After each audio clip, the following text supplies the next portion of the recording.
తెలంగాణ సంస్కృతిలో భాగమైన కల్లును నిషేధించే కుట్రలను రాష్ట్ర ప్రభుత్వం చేస్తోందని తెలంగాణ కల్లుగీత సంఘాలు సమన్వయ కమిటీ చైర్మన్ బాలగోని బాలరాజు గౌడ్ ఆరోపించారు. కల్లుగీత వృత్తి మీద లక్షలాది మంది ఆధారపడి బతుకుతున్నారన్నారు. రాష్ట్రంలోని కల్లు దుకాణాల మీద ఎక్సైజ్ ఆఫీసర్లు దాడులు చేసి భయభ్రాంతులకు గురి చేస్తున్నారని ఆవేదన వ్యక్తం చేశారు. గత వారం రోజుల నుంచి దాడులు నిర్వహిస్తూ తమ జీవనోపాధిని దెబ్బతీస్తున్నారని వాపోయారు. కూకట్పల్లిలో జరిగిన కల్తీ కల్లు ఘటనలో పలు అనుమానాలు ఉన్నాయన్నారు. సిట్టింగ్ జడ్జితో విచారణ జరిపించాలన్నారు.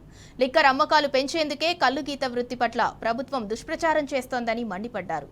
ప్రభుత్వం తక్షణమే ఈ చర్యలు మానుకోవాలని డిమాండ్ చేశారు.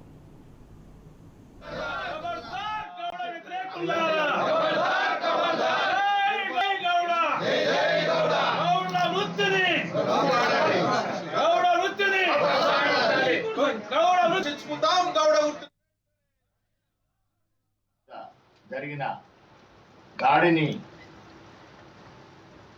చూపించి తెలంగాణ రాష్ట్రంలో కల్లు దుకాణంల మీద ఎక్సైజ్ ఆఫీసర్లు దాడులు చేసి భయభ్రాంతులను చేస్తున్నారు. కాబట్టి ఈ గీత వృత్తి మీద లక్షలాది మంది ఆధారపడి బతుకుతున్నారు.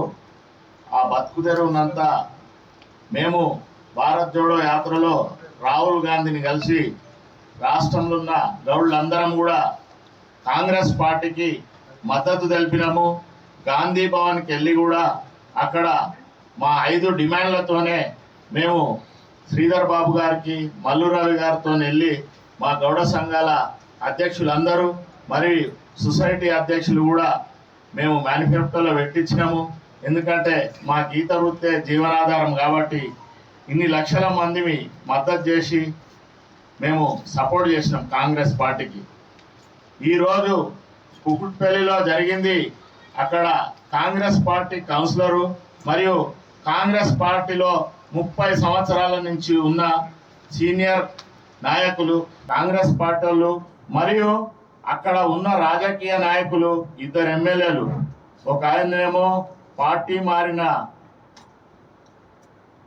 ఎమ్మెల్యే గాంధీ గారు, ఇంకొకరేమో కుకుట్పల్లి ఎమ్మెల్యే మాధవ కృష్ణారావు గారు.